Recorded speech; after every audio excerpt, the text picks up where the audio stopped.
Our schoolmaster used to take a nap every afternoon, related a disciple of Soyen Shaku.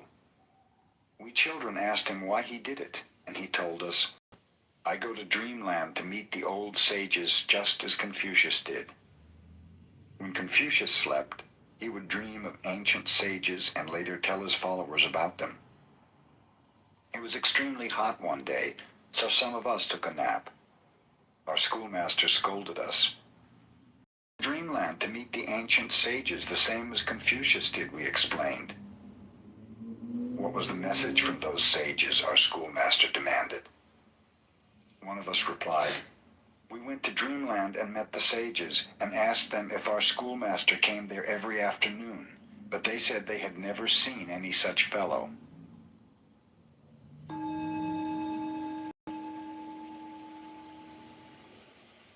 Joshu began the study of Zen when he was 60 years old and continued until he was 80 when he realized Zen. He taught from the age of 80 until he was 120. A student once asked him, "If I haven't anything in my mind, what shall I do?" Joshu replied, "Throw it out." "But if I haven't anything, how can I throw it out?" continued the questioner. "Well," said Joshu, "then carry it out."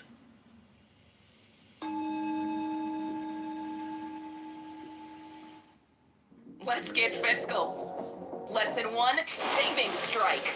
New to finances, learn to master your money with Credit Karma today for a stronger tomorrow. A high-yield savings account from Credit Karma Money can help you smash your savings goals with way more interest than the national average.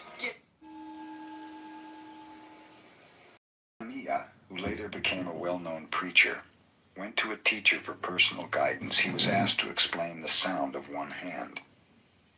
Mamiya concentrated upon what the sound of one hand might be. "You're not working hard enough," his teacher told him. "You are too attached to food, wealth, things, and that sound. It would be better if you died. That would solve the problem." The next time Mamiya appeared before his teacher, he was again asked what he had to show regarding the sound of one hand. Mamiya at once fell over as if he were dead. "You're dead, all right," observed the teacher. "But how about that sound?" "I haven't solved that yet," replied Mamiya, looking up. "Dead men do not speak," said the teacher. "Get out."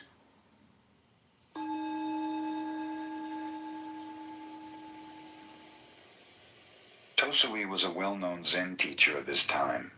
He had lived in several temples and taught in various provinces.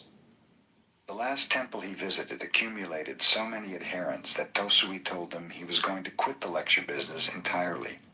He advised them to disperse and to go wherever they desired. After that, no one could find any trace of him. 3 years later, one of his disciples discovered him living with some beggars under a bridge in Kyoto. He at once implored Tosui to teach him. "If you can do as I do for even a couple of days, I might," Tosui replied. So the former disciple dressed as a beggar and spent a day with Tosui. The following day, one of the beggars died. Tosui and his pupil carried the body off at midnight and buried it on a mountainside. After that, they returned to their shelter under the bridge.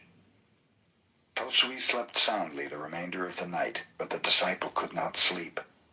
When morning came, Tosui said, "We do not have to beg food today. Our dead friend has left some over there." But the disciple was unable to eat a single bite of it. "I've said you could not do as I," concluded Tosui. "Get out of here and do not bother me again."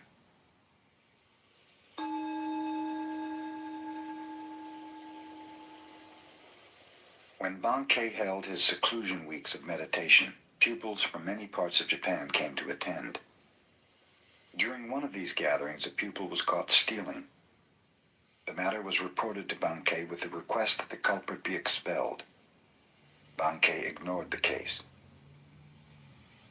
Later, the pupil was caught in a similar act, and again Bankei disregarded the matter. This angered the other pupils, who drew up a petition asking for the dismissal of the thief, stating that otherwise they would leave in a body. When Bankei had read the petition, he called everyone before him. You are wise brothers, he told them. You know what is right and what is not right. You may go somewhere else to study if you wish. But this poor brother does not even know right from wrong. Who will teach him if I do not? I'm going to keep him here, even if all the rest of you leave. A torrent of tears cleansed the face of the brother who had stolen. All desire to steal had vanished.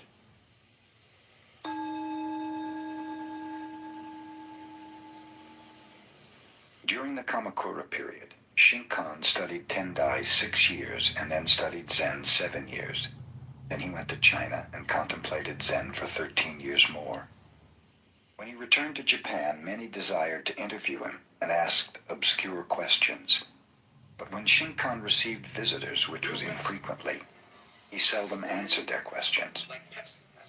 One day, a 50-year-old student of enlightenment said to Shinkan, I have studied the Tendai school of thought since I was a little boy, but one thing in it I cannot understand. Tendai claims that even the grass and trees will become enlightened. To me, this seems very strange. Of what use is it to discuss how grass and trees become enlightened? Asked Shinkan.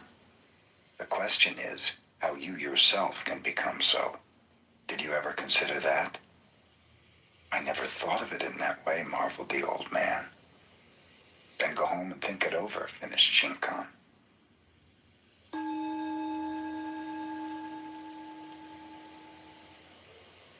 The Buddhist nun known as Ryonen was born in 1797. She was a granddaughter of the famous Japanese warrior Shingen.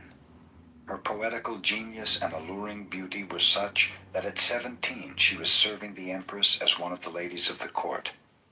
Even at such a youthful age, fame awaited her. The beloved empress died suddenly, and Ryonen's hopeful dreams vanished. She became acutely aware of the impermanency of life in this world. It was then that she desired to study Zen. Her relatives disagreed, however, and practically forced her into marriage. With a promise that she might become a nun after she had borne 3 children, Ryonen assented. Before she was 25, she had accomplished this condition. Then her husband and relatives could no longer dissuade her from her desire. She shaved her head, took the name of Ryonen, which means to realize clearly, and started on her pilgrimage. She came to the city of Edo and asked Tetsugyu to accept her as a disciple. At one glance, the master rejected her because she was too beautiful. Ryonen then went on to another master, Hakuo. Hakuo refused her for the same reason, saying that her beauty would only make trouble. Ryonen obtained a hot iron and placed it against her face. In a few moments, her beauty had vanished forever. Hakuo then accepted her as a disciple. Commemorating this occasion, Ryonen wrote a poem on the back of a little mirror. In the service of my empress, I burned incense to perfume my exquisite clothes. Now, as a homeless mendicant, I burn my face to enter a Zen temple. When Ryonen was about to pass from this world, she wrote another poem. 66 times, these eyes beheld the changing scene of autumn. I have said enough about moonlight. Ask no more. Only listen to the voice of pines and cedars when no wind stirs.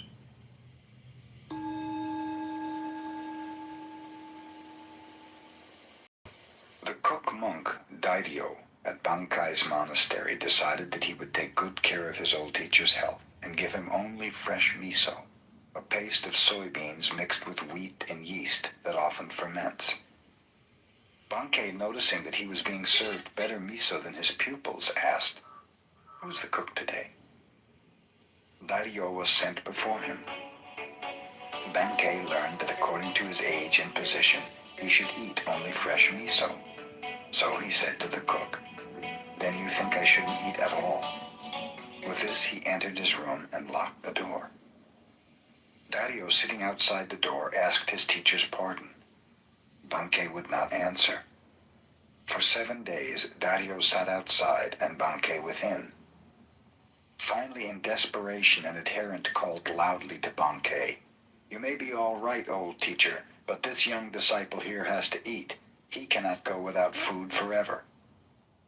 At that, Banke opened the door. He was smiling. He told Dario, "I insist on eating the same food as the least of my followers. When you become the teacher, I do not want you to forget this."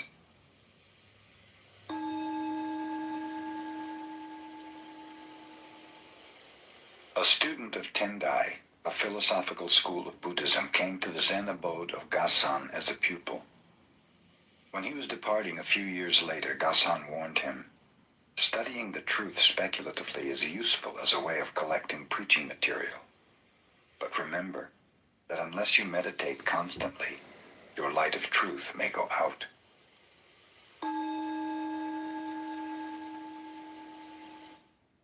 I put off replacing my old windows for years because of the cost, until I learned about a 2025 service that most homeowners don't know exists. Now I wish someone had told me about this sooner. So I originally called a few contractors, but they all quoted me a hefty $1,000 or more for new windows, and I almost lost it. That's when my friend, who's a realtor, stopped me and said, While Seisetsu was the master of Engaku in Kamakura, he required larger quarters, since those in which he was teaching were overcrowded. Umezu Seibi, a merchant of Edo, decided to donate 500 pieces of gold called ryo toward the construction of a more commodious school. This money he brought to the teacher. Seisetsu said, "All right, I will take it." Umezu gave Seisetsu the sack of gold, but he was dissatisfied with the attitude of the teacher. One might live a whole year on 3 ryo, and the merchant had not even been thanked for 500. "In that sack are 500 ryo, hinted Umezu. "You told me that before," replied Seisetsu. "Even if I am a wealthy merchant, 500 ryo is a lot of money," said Umezu. "Do you want me to thank you for it?" asked Seisetsu. "You ought to," replied Umezu. "Why should I?" inquired Seisetsu. "The giver should be thankful."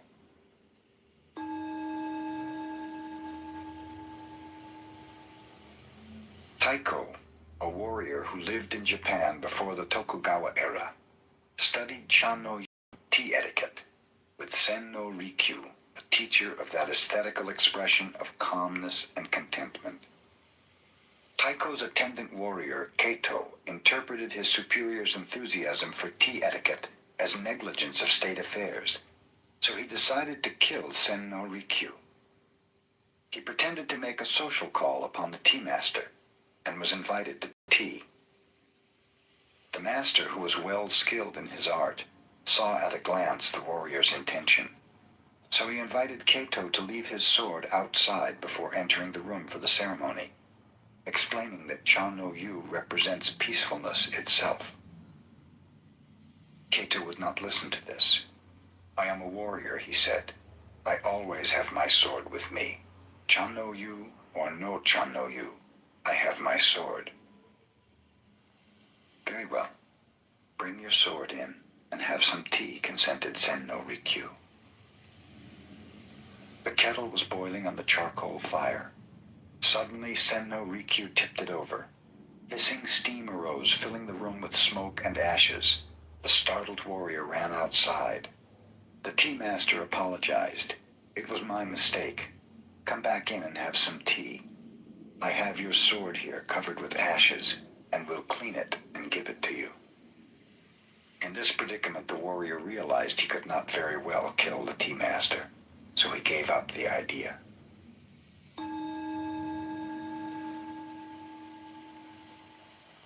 Just before Ninakawa passed away, the Zen master Ikkyu visited him. "Shall I lead you on?" Ikkyu asked. Ninakawa replied, "I came here alone, and I go alone. What help could you be to me?" Ikkyu answered, "If you think you really come and go, that is your delusion. Let me show you the path on which there is no coming and no going." With his words, Ikkyu cue had revealed the path so clearly that Ninakawa smiled and passed away.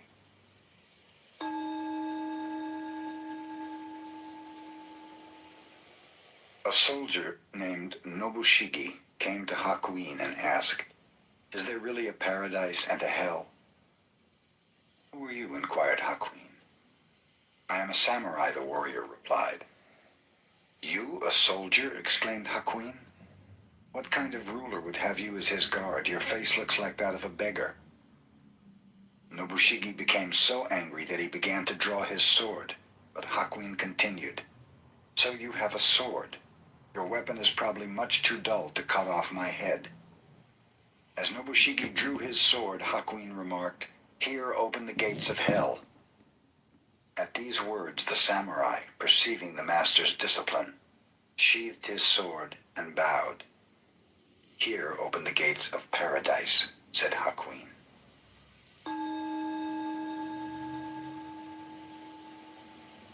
A merchant bearing 50 rolls of cotton goods on his shoulders stopped to rest from the heat of the day beneath a shelter where a large stone Buddha was standing. There he fell asleep, and when he awoke, his goods had disappeared. He immediately reported the matter to the police. A judge named Ooka opened court to investigate. "That stone Buddha must have stolen the goods," concluded the judge. "He is supposed to care for the welfare of the people, but he has failed to perform his holy duty. Arrest him." The police arrested the stone Buddha and carried it into court. A noisy crowd followed the statue, curious to learn what kind of sentence the judge was about to impose. When Ooka appeared on the bench, he rebuked the boisterous audience. "What right have you people to appear before the court laughing and joking in this manner? You are in contempt of court and subject to a fine and imprisonment." The people hastened to apologize. "I shall have to impose a fine on you," said the judge, "but I will remit it, provided each one of you brings 1 roll of cotton goods to the courts within 3 days. Anyone failing to do this will be arrested." One of the rolls of cloth which the people brought was quickly recognized by the merchant as his own, and thus the thief was easily discovered. The merchant recovered his goods, and the cotton rolls were returned to the people.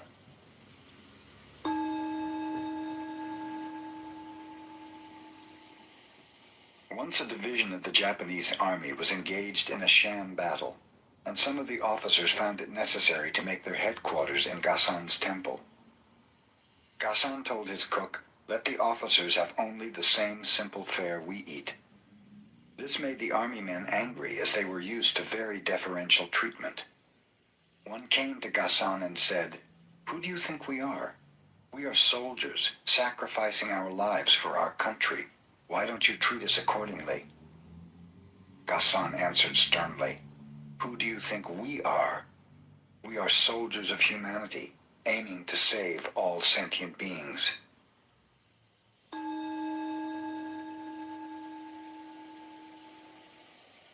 Zenkai, the son of a samurai, journeyed to Edo and there became the retainer of a high official.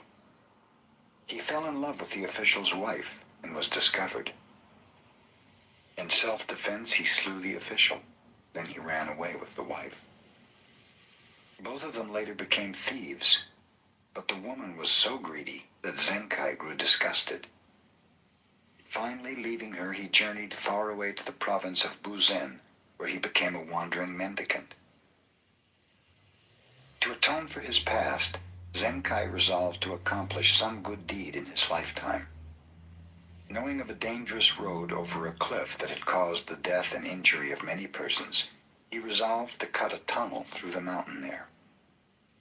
Begging food in the daytime, Zenkai worked at night digging his tunnel.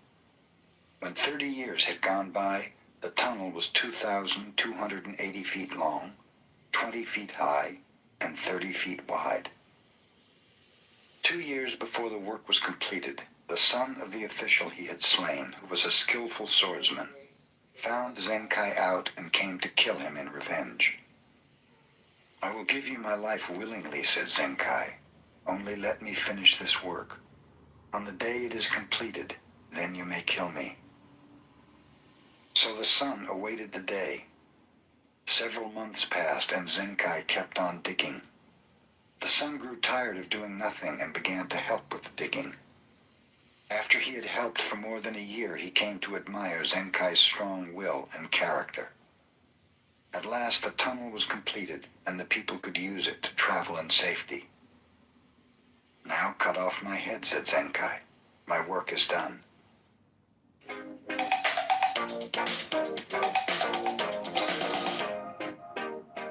It's not too late to outgrow the family hairline. Through Hims, you can break the cycle and get the thicker, fuller hair of your dreams. Genetics started it, but our range of personalized treatments can help you get ahead of it. Stop hair loss and regrow your hair in just 3 to 6 months with clinically proven ingredients like finasteride and minoxidil. 79% of customers say they wish they started treatment through Hims earlier. Take control of your own hair destiny. "Now cut off my head," said Zenkai. "My work is done." "How can I cut off my own teacher's head?" asked the younger man, with tears in his eyes.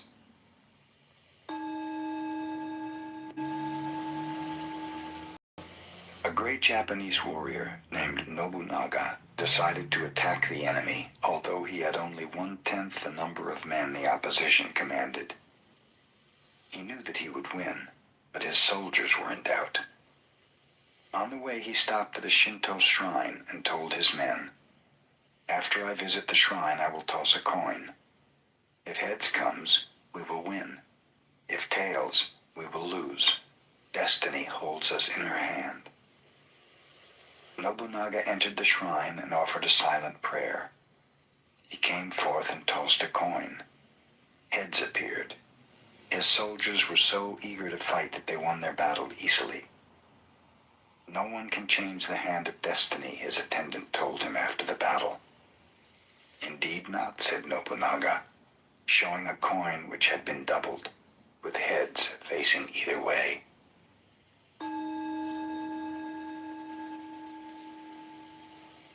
Gasan instructed his adherents one day, "Those who speak against killing and who desire to spare the lives of all conscious beings are right. It is good to protect even animals and insects. But what about those persons who kill time? What about those who are destroying wealth and those who destroy political economy?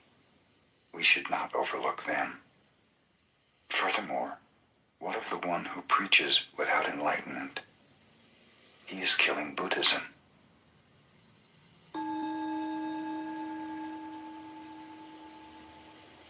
A young wife fell sick and was about to die. "I love you so much," she told her husband. "I do not want to leave you. Do not go from me to any other woman. If you do, I will return as a ghost and cause you endless trouble." Soon the wife passed away. The husband respected her last wish for the first 3 months, but then he met another woman and fell in love with her. They became engaged to be married. Immediately after the engagement, a ghost appeared every night to the man, blaming him for not keeping his promise. The ghost was clever, too. She told him exactly what had transpired between himself and his new sweetheart. Whenever he gave his fiancée a present, the ghost would describe it in detail. She would even repeat conversations, and it so annoyed the man that he could not sleep.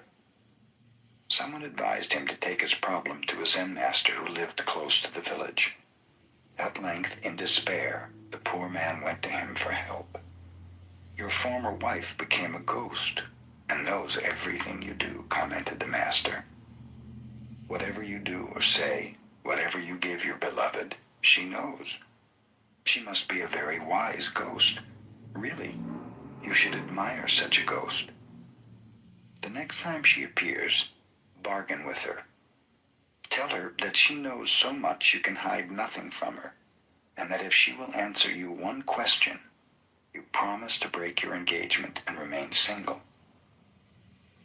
"What is the question I must ask her?" inquired the man.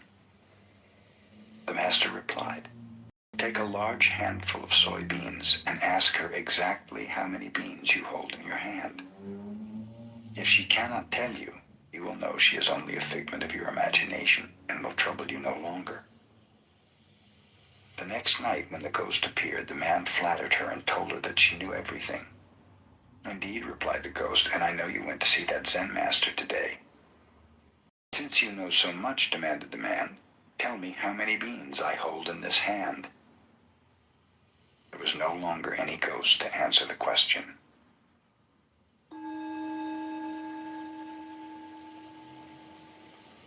Yamaoka Teshu was a tutor of the emperor. He was also a master of fencing and a profound student of Zen. His home was the abode of vagabonds. He had but one suit of clothes, for they kept him always poor. The emperor, observing how worn his garments were, gave Yamaoka some money to buy new ones. The next time Yamaoka appeared, he wore the same old outfit. What became of the new clothes, Yamaoka asked the emperor. I provided clothes for the children of your majesty, explained Yamaoka.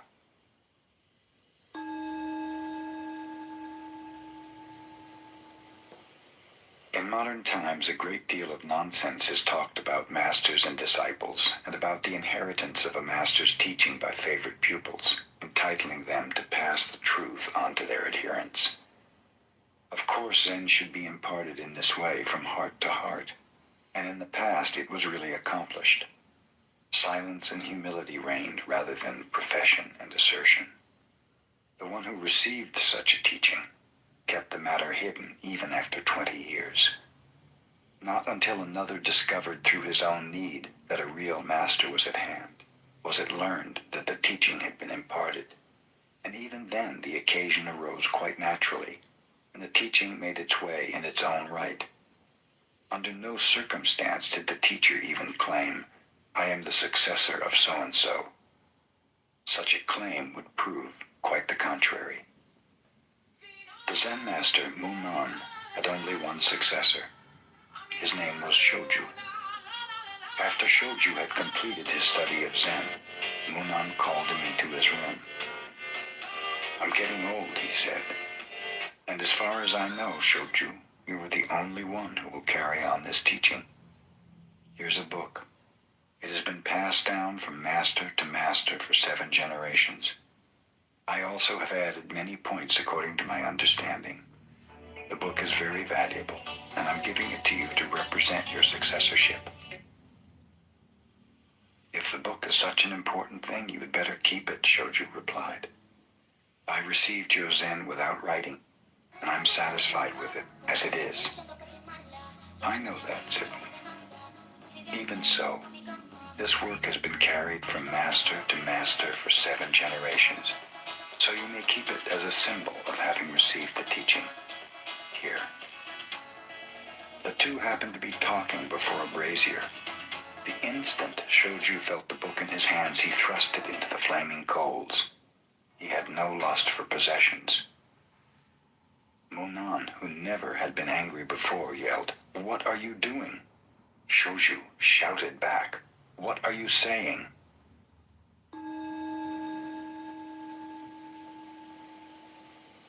After Kakuwa visited the emperor, he disappeared and no one knew what became of him.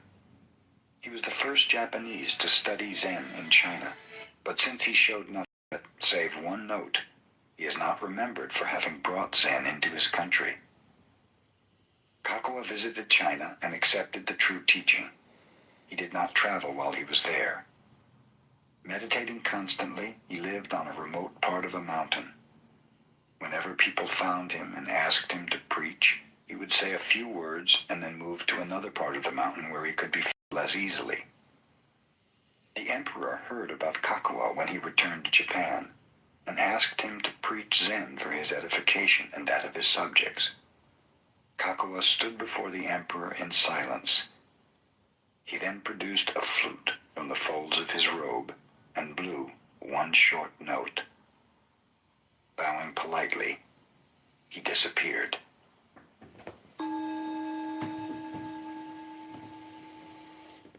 Hello, my name is Adam Ferrari, the Chief Executive Officer of Phoenix Energy. I look forward to you joining us. Circumstances arose one day which delayed